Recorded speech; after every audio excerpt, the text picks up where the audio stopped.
നമസ്കാരം. വോട്ടർ പട്ടിക പുതുക്കലടക്കം തെരഞ്ഞെടുപ്പ് സമഗ്രമായി പരിഷ്കരിക്കുന്നു എന്ന പ്രഖ്യാപനത്തോടെ BJP സർക്കാരിൻ്റെ കീഴിലുള്ള തെരഞ്ഞെടുപ്പ് കമ്മീഷൻ നടത്തിവരുന്ന പ്രവർത്തനങ്ങൾ രാജ്യത്താകെ ആശങ്ക രൂപപ്പെടുത്തിയിട്ടുണ്ട്. ഏറ്റവും കൂടുതൽ ബീഹാറിൽ നമ്മളത് കണ്ടതാണ്. ഇപ്പോൾ കേരളവും തമിഴ്നാടും ബംഗാളും അടക്കമുള്ള സംസ്ഥാനങ്ങളിൽ ഇത് നടന്നുകൊണ്ടിരിക്കുകയാണ്. അത് കഴിഞ്ഞ് ഉത്തർപ്രദേശിലേക്ക് കടക്കുകയാണ്. ഈ ഘട്ടത്തിലാണ് പ്രതിപക്ഷ പ്രതിഷേധത്തിൻ്റെ ഒക്കെ തുടർച്ചയായി ആവശ്യങ്ങൾ അംഗീകരിച്ച് തെരഞ്ഞെടുപ്പ് പരിഷ്കരണം സംബന്ധിച്ച് ഇലക്ഷൻ റിഫോംസ് ഡിസ്കഷൻ പാർലമെൻറ്റിൽ നടക്കുന്നത്.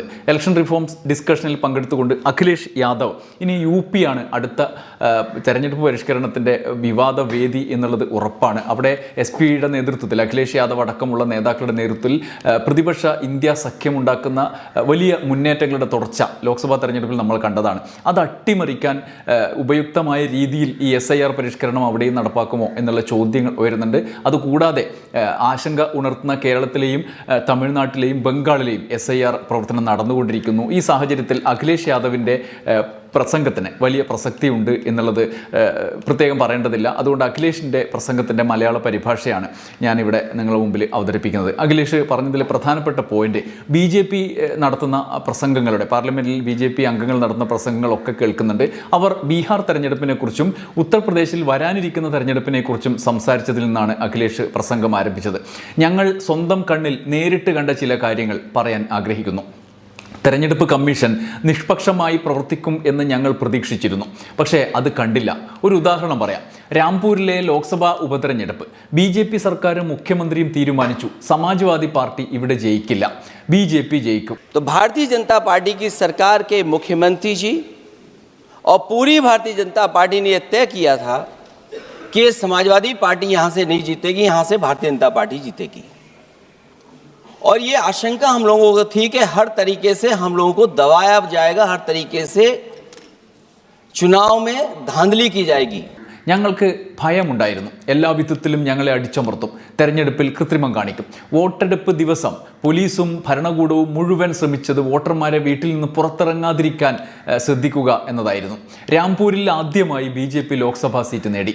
ഓരോ അംഗവും ഞങ്ങൾ തെരഞ്ഞെടുപ്പ് കമ്മീഷൻ റിപ്പോർട്ട് ചെയ്തു ഈ പ്രശ്നത്തെ നേരിട്ട ഓരോ അംഗത്തിൻ്റെ കാര്യം.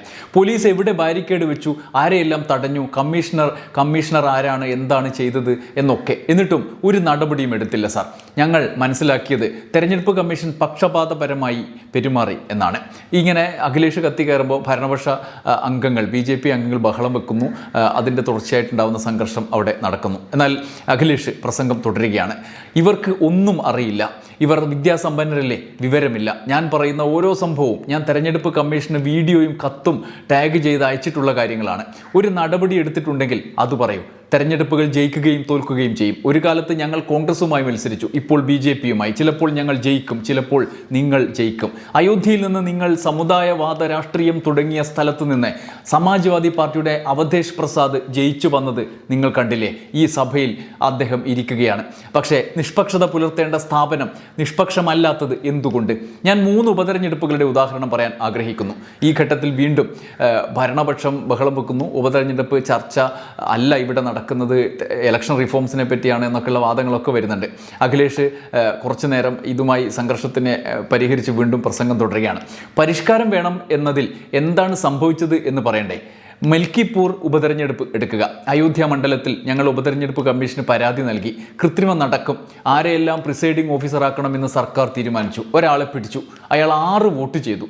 അതിൻ്റെ അടിസ്ഥാനത്തിലാണ് പിടിച്ചത്. മറ്റൊരു നിയമസഭാ മണ്ഡലത്തിൽ നിന്ന് വന്നയാൾ ഒരു മന്ത്രിയായി ആയിരക്കണക്കിന് ആളുകളുമായി വന്ന് അവിടെ പ്രശ്നമുണ്ടാക്കാൻ ഒരു സംഘം നോക്കി, പക്ഷേ ഓടിപ്പോയി. പരിഷ്കാരം സാധ്യമാകണമെങ്കിൽ തെരഞ്ഞെടുപ്പ് കമ്മീഷൻ നിഷ്പക്ഷമായിരിക്കണം. കോൺഗ്രസ് പാർട്ടിയുടെ ആദ്യ നിർദ്ദേശവുമായി ഞങ്ങൾ യോജിക്കുന്നു. തെരഞ്ഞെടുപ്പ് കമ്മീഷണർമാരുടെ നിയമന രീതി മാറ്റണം, സുതാര്യവും നിഷ്പക്ഷവും ആയിരിക്കണം. പ്രതിപക്ഷത്തിനും പങ്കാളിത്തം ഉണ്ടായിരിക്കണം. ഈ സംവിധാനം മാറ്റിയത് BJP തന്നെയാണ്.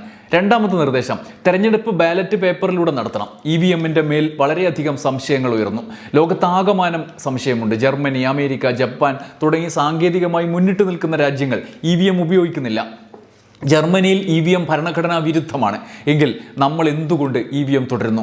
റിഫോം എന്നാൽ തിരിച്ച് യഥാർത്ഥ രൂപത്തിലേക്ക് കൊണ്ടുവരിക എന്നതാണ്. തെരഞ്ഞെടുപ്പ് പ്രക്രിയ എന്തുകൊണ്ട് മോശമായി, ആരാണ് മോശമാക്കിയത്? പുറമേയുള്ളവരല്ല, അകത്തു നിന്നാണ് കേടുവരുത്തിയത്. ഫരീദാബാദ് ലോക്സഭാ തെരഞ്ഞെടുപ്പിൽ പോലീസ് മുഴുവൻ ദിവസം ലാത്തിച്ചാർജ് നടത്തി. വൈദ്യുതി പോയി വന്നു ഫലം മാറ്റുന്നതിന് വേണ്ടിയാണ്. ഉത്തർപ്രദേശിൽ പലയിടത്തും ഫലം മാറ്റി.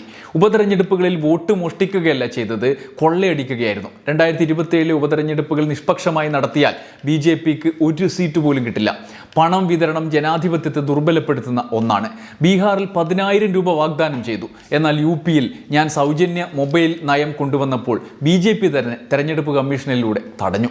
മീഡിയയിൽ പ്രതിപക്ഷത്തിന് തുല്യ സ്ഥാനം വേണം. സോഷ്യൽ മീഡിയയിൽ നെഗറ്റീവ് ക്യാമ്പയിന് BJP ആയിരക്കണക്കിന് കോടി ചെലവഴിക്കുന്നു. ഇലക്ട്രൽ ബോണ്ടിൽ ഏറ്റവും കൂടുതൽ പണം ലഭിച്ചത് BJPക്കാണല്ലോ. ഉത്തർപ്രദേശിൽ SIR നടക്കുന്നു. ഇതുവരെ 10 BLOമാർ മരിച്ചു. ജോലിഭാരം കൊണ്ട് ആത്മഹത്യയും ഹൃദയാഘാതവും. പരിശീലനം പോലും നൽകിയില്ല. തെരഞ്ഞെടുപ്പ് പ്രഖ്യാപിക്കുന്നതിന് മുമ്പേ വോട്ടർമാരുടെ പേര് മായ്ക്കുന്നു. 15,000 വോട്ട് ഇതുപോലെ നീക്കം ചെയ്തു.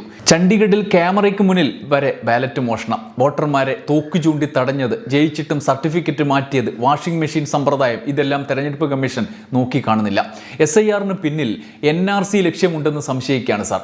മുഖ്യമന്ത്രി ഡിറ്റൻഷൻ സെന്റർ പണിയുന്നുവെന്ന് പറയപ്പെടുന്നു. ആധാർ പോലും അംഗീകരിക്കുന്നില്ല. ഏറ്റവും വലിയ പരിഷ്കാരം ജനാധിപത്യത്തിൽ വിശ്വാസം തിരിച്ചു കൊണ്ടുവരിക എന്നതാണ്. EVM നീക്കം ചെയ്ത് ബാലറ്റിലേക്ക് മടങ്ങുക. തെരഞ്ഞെടുപ്പ് കമ്മീഷൻ സർക്കാരിൻ്റെ കളിപ്പാവയാകരുത്. മനസാക്ഷിയുടെ ശബ്ദം കേൾക്കണം. പഴയ നിയമന സംവിധാനം തിരിച്ചു കൊണ്ടുവന്നാൽ മാത്രമേ യഥാർത്ഥ പരിഷ്കാരം സാധ്യമാവൂ. തെരഞ്ഞെടുപ്പ് കമ്മീഷൻ എത്ര ശരിയായിരിക്കുന്നുവോ അത്രയധികം നമ്മുടെ ജനാധിപത്യം ശക്തമാകും. इलेक्शन रिफॉर्म तब तक निरर्थक है जब तक इलेक्शन कमीशन में रिफॉर्म नहीं होगा. इसीलिए जो सुझाव विपक्ष की तरफ से आ रहा है कि इलेक्शन कमीशन का गठन में जो पहले व्यवस्था थी वो पुनः लागू हो, उसी के बाद इलेक्शन कमीशन में सुधार संभव है. जितना इलेक्शन कमीशन मजबूत होगा उतना ही हमारा लोकतंत्र मजबूत होगा. जितना हम संविधान से खिलवाड़ करेंगे उतना ही हम समझेंगे कि आप लोकतंत्र से खिलवाड़ कर रहे हैं. ഭാവിയിൽ തെരഞ്ഞെടുപ്പ് കമ്മീഷൻ നിഷ്പക്ഷമായി പ്രവർത്തിക്കും എന്ന് പ്രത്യാശ പങ്കുവെച്ചുകൊണ്ട് അവസാനിപ്പിക്കുന്നു എന്നാണ് സമാജ്വാദി പാർട്ടിയുടെ നേതാവും കൂടിയായ അഖിലേഷ് യാദവ് പ്രസംഗം അവസാനിപ്പിച്ചത്. യഥാർത്ഥത്തിൽ ഉന്നയിക്കപ്പെടുന്ന പ്രശ്നങ്ങളിൽ ഏറ്റവും പ്രധാനം 2 കാര്യങ്ങളാണ്. ഒന്ന്, തെരഞ്ഞെടുപ്പ് കമ്മീഷന്റെ നിയമനങ്ങളിൽ ഇപ്പോൾ ഉണ്ടായ നിയമപരമായ അവർ നേടിയെടുത്ത ഉത്തരവുകളുടെ അടിസ്ഥാനത്തിൽ തീരുമാനിക്കപ്പെട്ട അട്ടിമറി. രണ്ടാമത്തേത്, സംവിധാനങ്ങളിലെ പാളിച്ചകൾ. ആസൂത്രിതമായി വോട്ട് മോഷ്ടിക്കുന്നതിന് വേണ്ടി എന്ന് സംശയിക്കുന്ന വിധത്തിലുള്ള സംവിധാനങ്ങളിൽ മാറ്റം വരുത്തിയ കാര്യം. ഇത് അഖിലേഷ് യാദവ് മുന്നോട്ട് വെച്ചതും പ്രസക്തമായ ഈ പോയിന്റുകൾ തന്നെയാണ്. മറ്റ് പ്രസംഗങ്ങൾ വേറെ വരാനുണ്ട്. നമുക്ക് ഇലക്ഷൻ റിഫോംസുമായി ബന്ധപ്പെട്ട പ്രസംഗങ്ങൾ കൂടുതൽ കേൾപ്പിക്കാൻ ശ്രമിക്കാം. നന്ദി, നമസ്കാരം.